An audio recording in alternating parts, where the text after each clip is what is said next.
Hi there, this is Dr. Embody to welcome you to CSE 231 Introduction to Programming Using Python.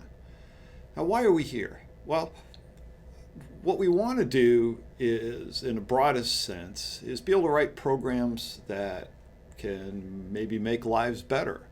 So there's a video that there's a link on the webpage I'll show you in a second that shows the construction of an exoskeleton, and that allows somebody who is wheelchair bound to actually walk again, or maybe an older person to be able to climb stairs, or a soldier to be able to carry heavier weights.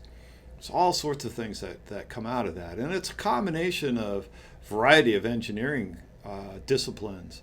There's electrical engineering, and there's mechanical engineering, and of course our reason for being here, computer science. So what this course is about problem solving.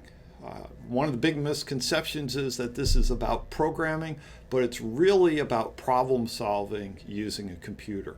And that's a particular challenge for many people. It's actually the hardest part of this course is the problem solving part as opposed to the programming. Once you've solved the problem, the programming is the easier part. Doesn't mean it's all that easy, but that is the easier part.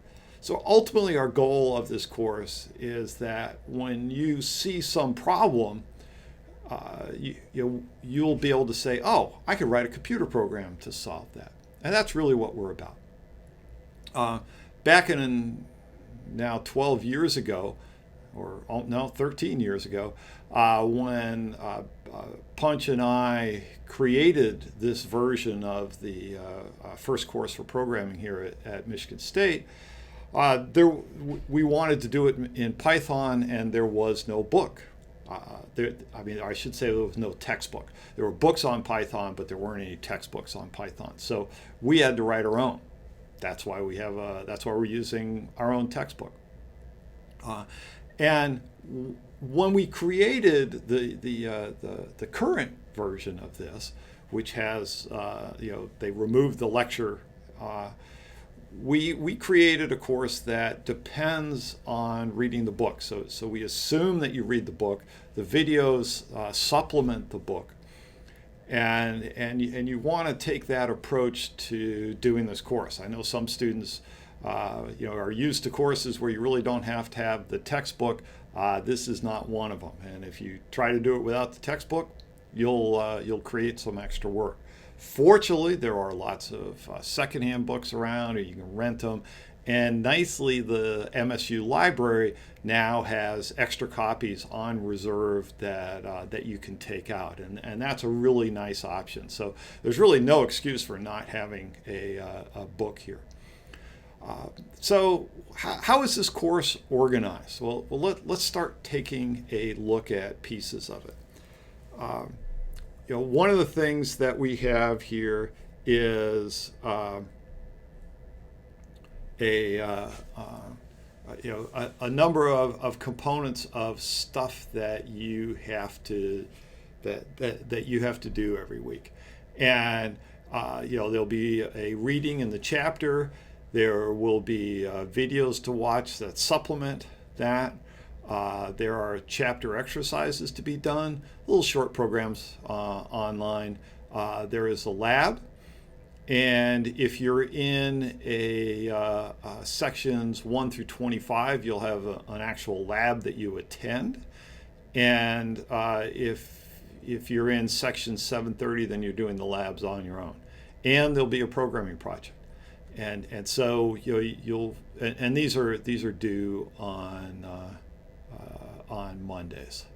Okay, so every week you got readings, videos, chapter exercise, lab, and then a programming project. And as we get into this, these will actually be a few hundred lines of code that you'll be writing there. So they're pretty substantial items.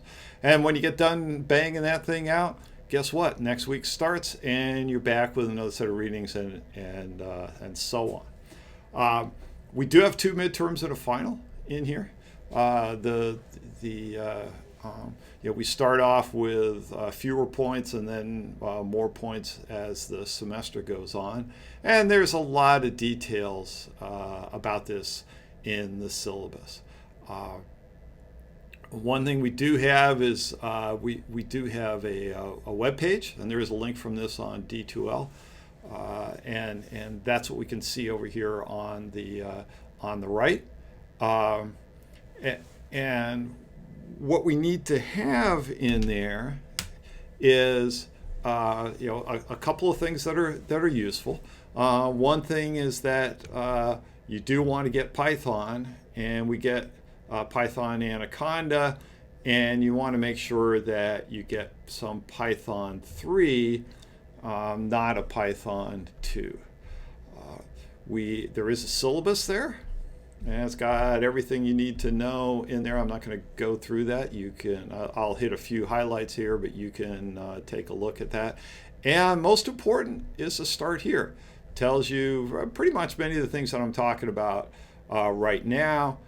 And then this online content. And of particular note, there are things like the due dates, and we will, when the semester comes on here, there will be some new links in here. So like there will be links to the lab section. So, who's your TA and what's their email and things like that.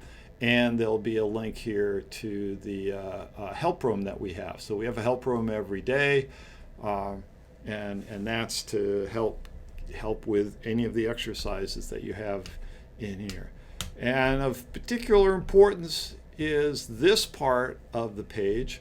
So, for example, there's this welcome video, but every week there are, what you will find on here is a list of things to do. There's a reading, and for the first chapters, we actually have a draft online. So if you haven't purchased the text yet, you can read chapters 0 and 1 online. And then there's some videos about getting Python and writing your first program and the parts of a program and so on. And there are labs to be done and a project assigned. This first week is weird in that there is a lab 0. Basically, that's get Python and write a one-line program. Okay, and then we also have the regular lab for the week. This lab 0 is due Monday, so presumably you're watching this video on Sunday or Monday, and yeah, you gotta pretty much we want you to get Python installed on your own computer so you're ready to get going for the semester. And then we have all the weeks of the semester. And by the way, there's one there at the end on how to take exams. You might find that helpful. So, what are the grading components of this course? Well, we have we have a variety of things that are part of this. And there's my pen. It seems to be a little troublesome today. So there are the programming projects. That's these guys. They make up 45% of the grade. There are the exams that I mentioned there, 3 of them. That makes up another 45% of the grade. And there are the chapter exercises. Those guys right there, they make up 10%. By the way, chapter exercises, they can be done collaboratively. That is, get together with somebody and do it. These, by the way, are the easiest points of this course. You want to make sure you get all those and get them all right. Because boy, they're nice to have because they're the easiest ones. And then we've got this weird thing with respect to the labs, in that they don't count towards the grade. Notice, 45%, 45%, and 10%, that's 100% of your grade, and the labs aren't counted as part of that.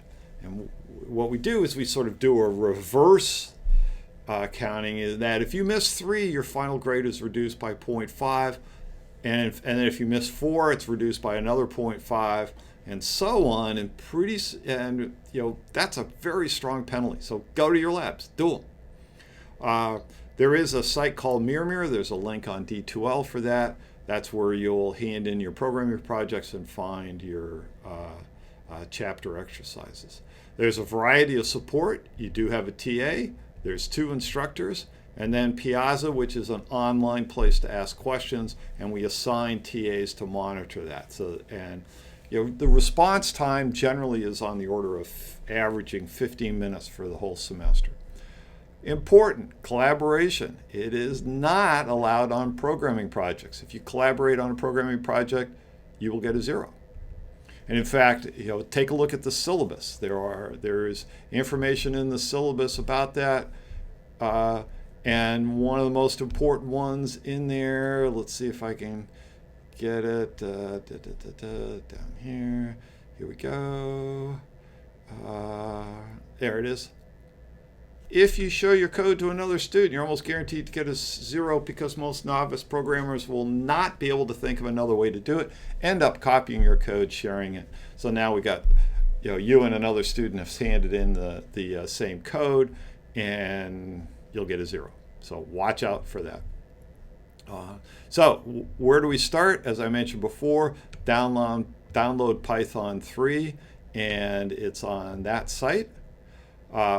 And as I mentioned earlier, there is a weekly rhythm to this course. You read a chapter out of the text, you watch a couple of videos, you do some chapter exercises, you go to your lab or do it online if you're in section 730, and you do a project. Next week starts all over again. So a couple of tips. Read the text, like I mentioned. And it is on reserve. Multiple copies are on reserve in the library for you if you don't feel like buying it. And start the programming projects early. You will find at the beginning of the semester that,